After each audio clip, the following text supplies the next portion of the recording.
vai sinalizando pra gente o tempo, então você fica tranquilo que eu vou voltando mais ou menos. Olá, hoje você está no Tirando de Letra, que mexe muito com a raiz, com a nossa reminiscência aqui na cidade de Brasília. Eu não sei você, mas eu tive meu tempo de coturno, sabe? Eu tive uma boa ida ao Sesc ali da 13 Sul e convivi com uma turma muito bacana.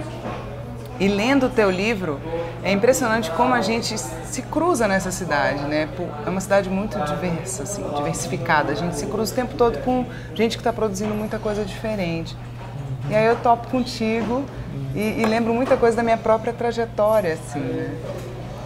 Esse livro que é minhas memórias, né? Mas é uma memória coletiva, assim, de que muita gente passou pelas mesmas coisas, pelos mesmos lugares, os mesmos shows. Então, cria um sentimento saudosista, assim, em quem lê, né? Então, quando o pessoal fala, né, do livro, assim, é sempre essa coisa, assim, tipo, pô, eu passei por isso, ou até aquelas pessoas mais novas ou que não moravam na cidade se identificam também com uma coisa que é meio comum em outras cidades e na mesma época, não é porque foi mais antigo, mas está acontecendo isso agora também, né? Mesmo tipo, coisas de amizade, de descobertas, assim, é meio comum isso. Não, é muito bacana, que assim, vou conversar com o Evandro. Pô, o Evandro, né? Aquela coisa de ser uma figura muito querida desse cenário, né? Tem essas tretas lá, mas assim, né? O bom cenário do nosso hardcore aqui de Brasília e do rock legal mesmo, daquela coisa das bandas de porão, das bandas de quintal, né? Você conta muita coisa boa aqui, né, bicho? Como é que foi a tua infância com essa galera toda?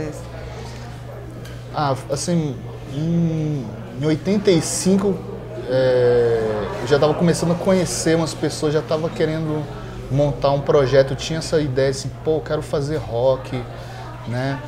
E aí você começa a conhecer, tipo, os primeiros caras que eu conheci que mexia com música para o Rodolfo, né? Que era do Raimundos, o Zé Ovo, que depois foi pro Little Quay, então o Gabriel Tomás, né? Que é do Autoramas. Então, fui conhecendo essas pessoas, estudando comigo, né? Tipo, meio engraçado, né? De como a gente vai se conhecendo e como cria uma teia.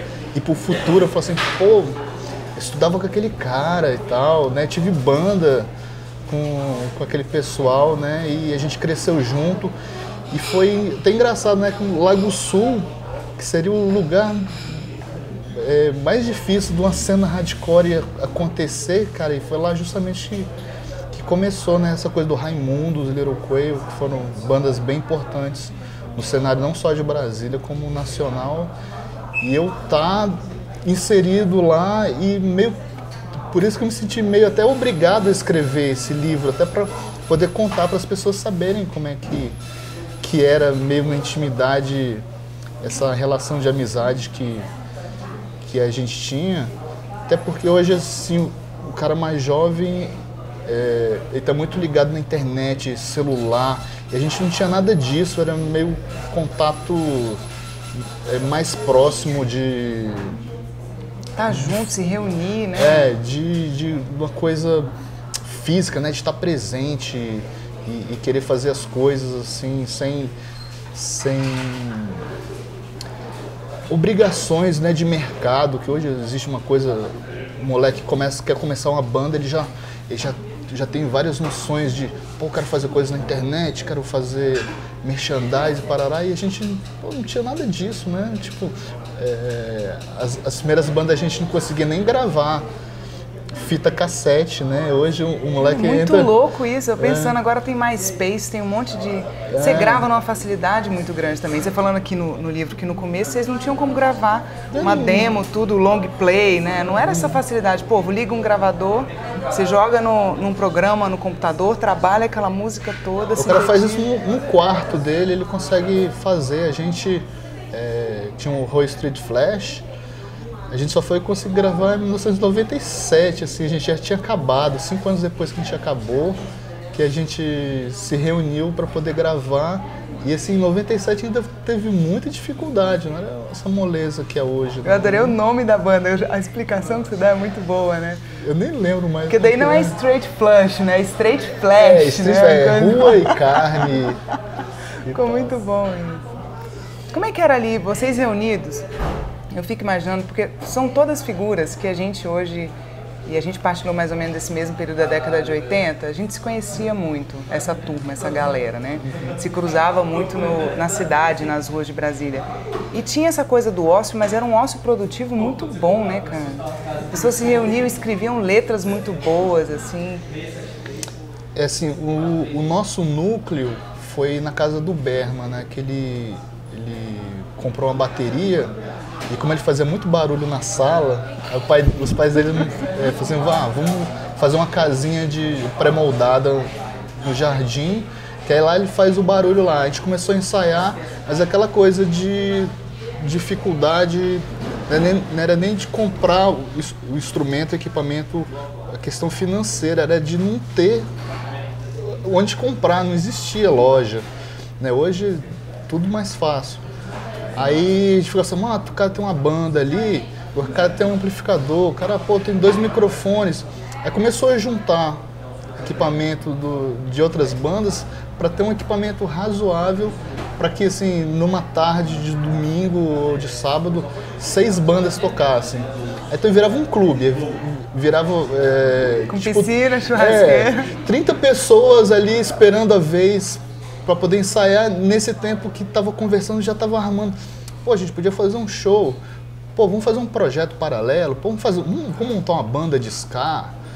Era esse tipo de coisa. Então, era a coisa que a pessoa faz hoje na internet, assim, de se juntar virtualmente. A gente fazia isso fisicamente, né? Que é muito mais interessante. Os estúdios que hoje tem a torta direita aqui nas entrequadras mesmo, nessa época não tinha nada disso. Não, tinha um ou outro, a gente só foi entrar num estúdio mesmo profissional lá já em 91, 92, que a gente foi ver, nossa, tem um estúdio assim, que era tão na base da brodagem, de ser divertido, assim, vai ter ensaio lá no caso do Berman, então a gente ficava animado, era como se fosse para ir para um clube mesmo, né, de se reunir e trocar ideia com os amigos e tal.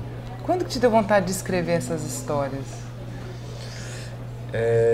Acho que foi bem assim, eu era muito relutante para começar a escrever em computador, assim, tipo, eu vou esperar uma nova tecnologia que eu fizesse assim e ficasse tudo pronto, que eu não queria digitar, eu tinha um asco assim de computador.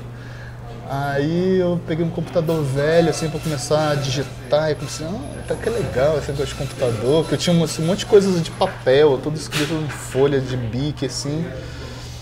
E aí eu comecei a passar limpo assim umas coisas para o computador, e aí eu falei, pô, tem uma história e tal. Falei, vou escrever essa história. Aí quando eu fui ver, já tinha uma linha de pensamento assim das coisas que eu queria escrever. Eu falei, pô, será que vai ser eu que vou escrever esse livro, né? Eu achei, não me sentia preparado para fazer. Eu pelo menos não conhecia.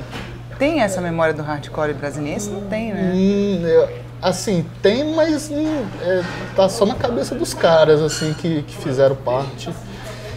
E pelos caras que eu conheço, assim, acho bem difícil. Túlio, Fu, você cita assim, esses lendários. Né? Esses caras, assim, eu acho difícil eles se empenharem. Assim, o Fu é um grande contador de histórias, assim. Se for perguntar as coisas para ele vai te falar as histórias do jeito dele contar. Mas esse tipo de registro, assim, eu falei assim, pô, será que vai ser eu mesmo? Aí eu comecei, e aí eu vi que assim, pô, se não ficar bom, pelo menos já é alguma coisa. Para alguém vai servir. Isso, né? E eu tive que retrabalhar muito essa linguagem que tem no livro. Ela aparentemente ela é muito fácil de ler, parece que ela foi escrito de uma forma fácil, mas eu tive que retrabalhar assim, mais de 30 vezes, assim, que eu nunca mais li esse livro, nem o outro, assim, de tanto assim que até a madrugada do dia que ia pra gráfica, eu tava lá mexendo alguma coisa, aí nunca mais eu li, assim, uma hora eu vou ter que pegar ele pra ver como é que vai ser, mas é uma linguagem bem fácil, que é para esse público mesmo, adolescente, pro cara que fazia parte da cena, não ter o empecilho de uma escrita feita dura, inacessível, por jornalistas, tal, que é para agradar a crítica, não é para agradar o leitor mesmo, tem que ser uma coisa fácil. Então, assim, 2 horas, 3 horas, assim, o cara consegue ler o livro. Cara, engoliu o livro, né? Muito bom e muito rápido. E assim, é muito fácil eu ouvir, assim, o cara... É o primeiro livro que eu gostei de ler, assim, é recorrente isso, né? De assim, pô, às vezes o cara pega um Machado de Assis, que é o ícone, assim, da literatura, e o cara ele não consegue ler. Assim, eu mesmo tenho dificuldade de ler Machado de Assis, então fala, pô, ele é o melhor escritor, e o cara fica assim, pô, então, pô, não quero ler, não consigo entender. Aí quando o cara pega um livro que ele se ambienta, né, ele vê coisas da cidade. Se reconhece no livro, né? E a linguagem é acessível, e ele engata e lê rapidinho, assim, né? Uma coisa recorrente, assim, o cara fala assim, pô, é o primeiro livro que eu gostei de ler, que é uma coisa assim, que é meio culpa também da escola, né? De não encaminhar os livros certos para a faixa etária, né?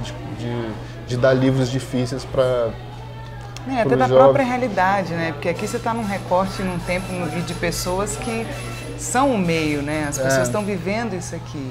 Então segura um pouquinho aí. No próximo bloco a gente já vai entrar na própria escrita do Evandro. Aguenta aí.